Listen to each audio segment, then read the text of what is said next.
Hey, this is Pamela Schneider. I'm the retail editor for Blue Book Services, and this is the Produce Reporter Week in Review. Greg Johnson, our Director of Media Development, is working on some information about the trucking issues that we're having, trucking and transportation. I'm hearing from people asking us to look into it because from what I'm hearing, it's a bloodbath right now, trying to get a truck. Well, yes, we had a story last week from sourced from C.H. Robinson, and this week I talked with people at Alan Lund and Tom Lang, and they do confirm the problems we've been hearing. And we've seen some of these stories in mainstream media, even like the Wall Street Journal. It's hard to pin down like a number or, uh, you know, trucking rates will be up 20% because it depends on where they're coming from, where they're going. But generally, my sources project the next 4 to 6 months will be higher prices because demand will exceed supply. And that's especially the case for refrigerated truckers and the folks that service the produce industry, because that's a more specialized area of transportation. And those are the highest skilled and they'll be in the highest demand. So it will be a trucker's market, so to speak. And then after that, who knows? So probably the rest of the year.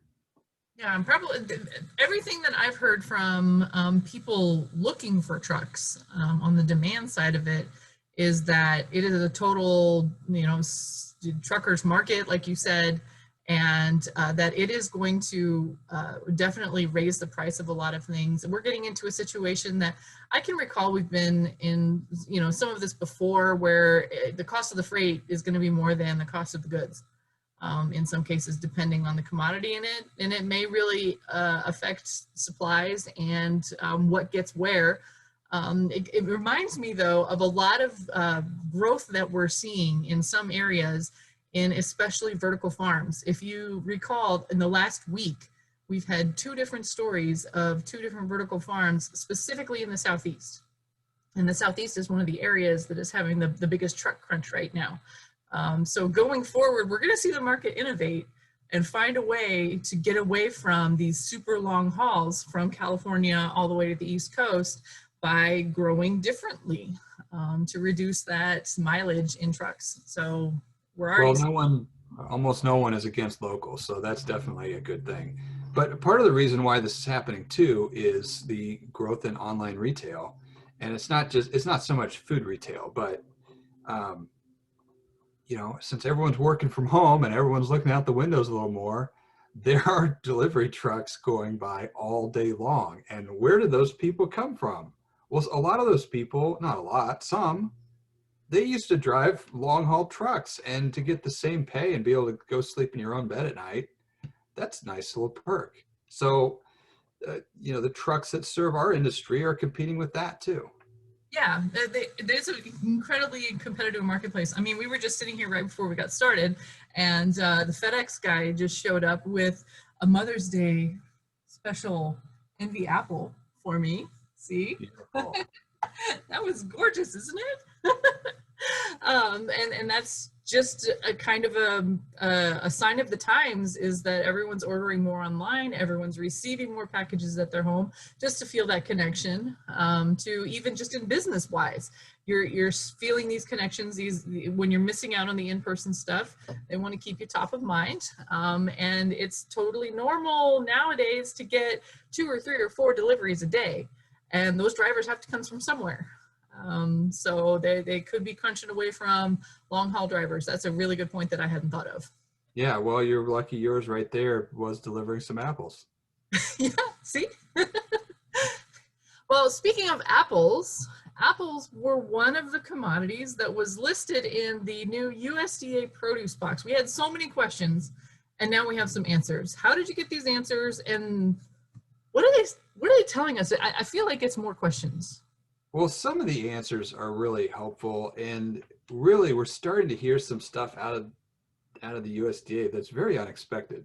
We did not expect them to extend the food box program another month, which they announced late last week. So yeah, it was supposed to end at the end of April, and now it's going to end at the end of May. So that's a good thing. Yeah. I know a lot of people in the industry were asking just, can you extend it through 2021? But they're not doing that. They did So far, they're not doing that. so far. That's true. They could extend it. You never know. You never know. At one point, they kind of intimated that a produce box program would replace the food box program. And then they went out of their way to say this is not a replacement. I did get USDA to respond to me asking some direct questions, such as what the budget for produce box will be. And it's about $20 million. And it will be run through each state's TFAP budgets.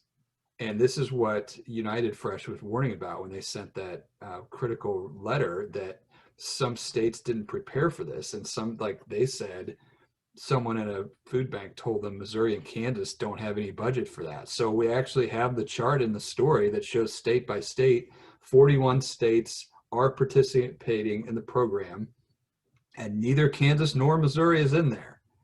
So, we have, I mean, it's interesting to see the list. It's as big as, 350,000 boxes from California in the next couple months, to as low as 900 boxes at Oregon.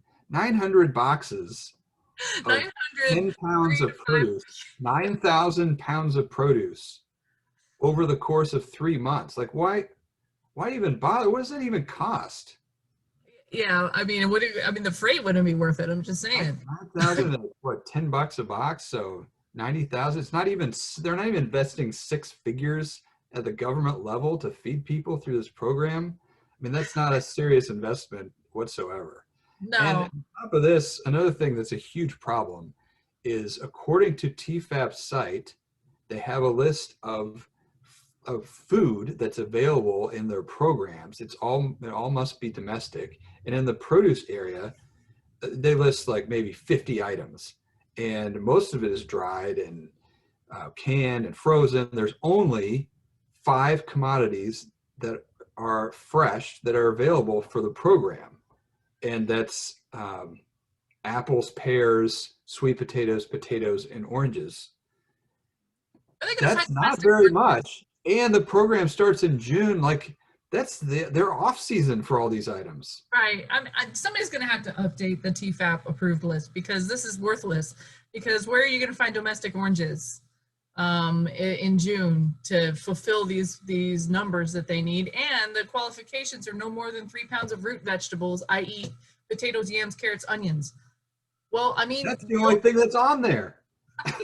So somebody's going to there's clearly an issue with the approval list and disconnect here. But the number that is the most baffling and the most disappointing to me is the 20 million. I'm looking right now at the USDA Farmers to Families Food Box program, and let's see, the first round was 1.781 billion. The second round was 1 billion. The third round was 3.5 billion. Thousand million. The most recent round was 1.5 billion that was supposed to be through the end of May. And they just throw some change, some $20 million of chump change.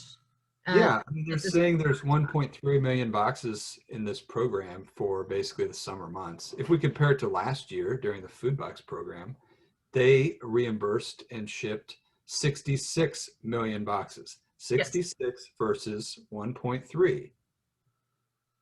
Yeah. Enormous difference. Now, I will agree with them. The economy is better right now. Yes. So we aren't in the same situation, and labor is becoming a huge issue, not just in our industry, but others. So it's hard to find workers, which means workers can find jobs and feed themselves. That's a good thing. Yes. But it kind of reminds me, a lot of people on the left were very critical of Farmers to Family, especially early on, because they were moving too fast and they made a lot of mistakes, and we covered a lot of those. Well, here we're at the beginning of this new program, and it's not even moving yet, and it's very small, and we can already see if they go forward like this, there's going to be a huge amount of mistakes. Yeah. Yeah, it's so there's too much of a disconnect here on the the what's supposed to be qualified, and then today we also got that news release about $90 million of grants being added to the local food program. So this isn't it. The produce box isn't all that's going to be out there. The USDA is still doing free meals for kids for schools for everyone through the end of 2020 through the end of next school year. And I think they're also doing summer feeding programs where you just go pick up your school lunch stuff. But that's not the easiest thing for produce companies to get involved in. No, you had to be already a school contractor to be part of that. Right. So this is not direct help to farmers who are being damaged by economic situations beyond their control. Yeah, this isn't the same type of thing. So I don't know if this is what the produce industry needed right now. $20 million for apples, potatoes, pears, sweet potatoes, and oranges. I mean, oranges didn't need this money. In the summer. Yeah, June through the end of August. Yeah, definitely. I don't know. Yeah. I think we're going to hear more about this. I think we're going to get a little more explanation. We're going to have to get more explanation because this, whatever. This is, yeah. It's about. It's off with something even more ridiculous. I'm going to show a picture of it. It is one of my favorite things I've read in a while and been able to comment on. At first, we saw this report called the American Food Journey Report, and it looked legit, and there was some interesting stuff in there. And all of a sudden, you started reading a little closer, and you realize, wait, who's putting this together? It's a Hollywood celebrity, and it's some of the most ridiculous conclusions. And then it leads you to their website where you can buy a $700 vase to grow your own herbs and say you're contributing to local produce. So we gotta back up. So the American Food Journey Report, I saw this first on social media, and I, just a story about it. So I dug up the report itself because I'm like, I gotta find this because it's talking about the disconnect that consumers don't realize that where their food is coming from and how much of their food has been trucked all over the country, and the local is so much better because fresh produce lacks nutrients when it's bought from the store. Yeah.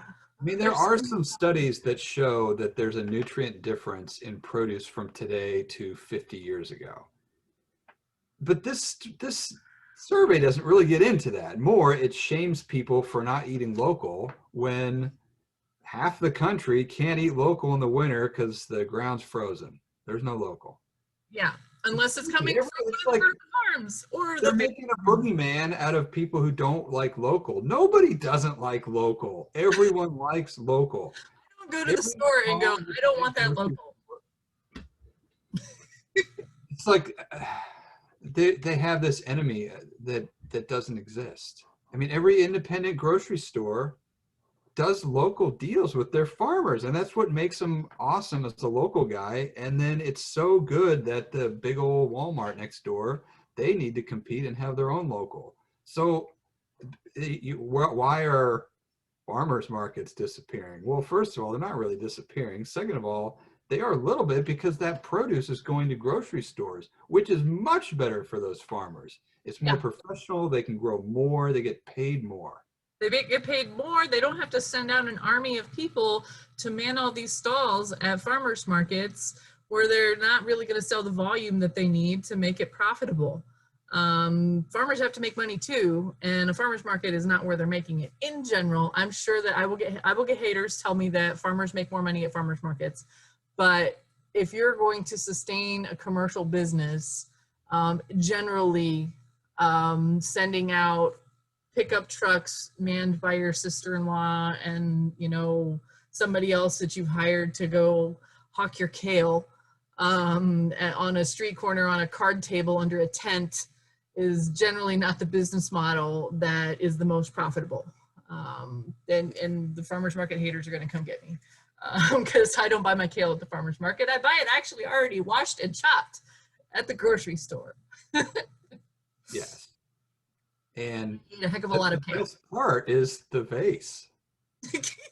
And then today or this week or whatever, I found a press release that Chipotle wants you to grow your own lettuce in one of these $547 lettuce grow vases. I should get one and put it like right here. Actually, it won't fit. I'm gonna have to displace Chewy. Sorry, Chewy, you're gonna have to move because I'm gonna start growing lettuce. I don't know who's going into Chipotle.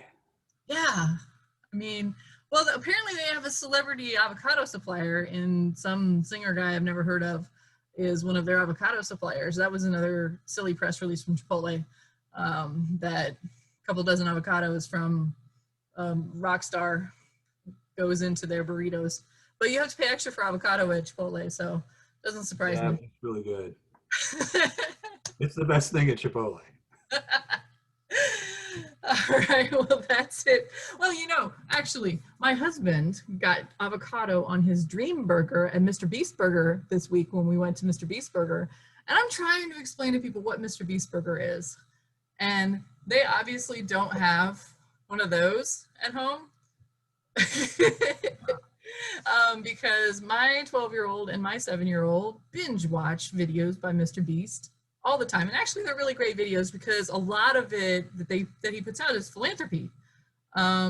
Silly philanthropy, whatever you call it, like driving around a U-Haul truck and like chucking Xboxes at people. But they also do things like take people in and let them go on a grocery store, like supermarket sweep, and just basically fill up a cart and all they want. And during the Christmas time this year, they really got into delivering food to the food banks. They worked with Smithfield Farms and delivered meat to the food banks. So that's super fun. But they also, one of their business models was to give away burgers at a restaurant. So they started their own restaurant. They called it MrBeast Burger. And they just, anyone who came up, they just gave them burgers. And sometimes they just give them money. So like, you get free burgers? No, we did not get free burgers. So here's the original thing. You see it on the video. I missed that part of the story. Yeah, so you see it on the video, and it's this cool, fun thing where MrBeast and his buddies are giving away burgers. But then they're like, you know what? Let's go ahead and have a burger chain. So they started a burger chain where they're actually selling these burgers. And it's a good burger, but they're doing it with ghost kitchens. So you have to get on your phone and order it through an app. And so you open the MrBeast Burger app and you order a burger and you go pick it up. But you also can order it from like DoorDash or one of these other places. But if you are a MrBeast fan and your kids are MrBeast fans, you're thinking of this goofy experience where you drive through and somebody like throws a burger at you or whatever.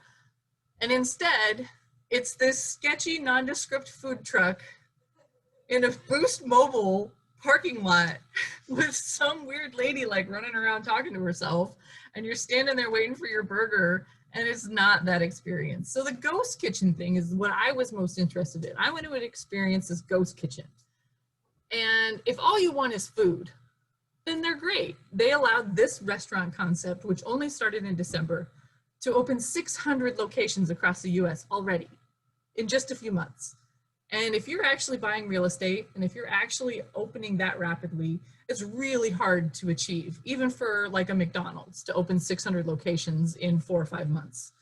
That is a scale that is not possible without a ghost kitchen. But for a concept that is so reliant on branding and so reliant on, you want the cup with the guy's face on it, but the ghost kitchen only has cans of soda. It's a totally different concept, and it's kind of underwhelming, and it's sad. Maybe they're still learning. Yeah, they're still learning, and it's still fun, and I'm sure they're raking in the cash from it because they're working with a food truck. Basically, there were 2 people working the food truck, and they were cooking food for like 3 different restaurants. So it was a fascinating model to sit there and watch.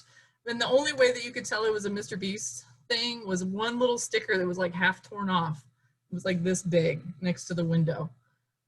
It was so weird. It was so weird. Although I would say on the fresh produce side, the only thing that was fresh was the avocado and the onions. And I would really like them to do fresh cut fries because their fries, I've had better fries in the middle school cafeteria. That is not a compliment. No. All right, well, that's it for the Produce Reporter Week in Review. If you are not getting the Produce Reporter newsletter, you need to go to producebluebook.com and sign up.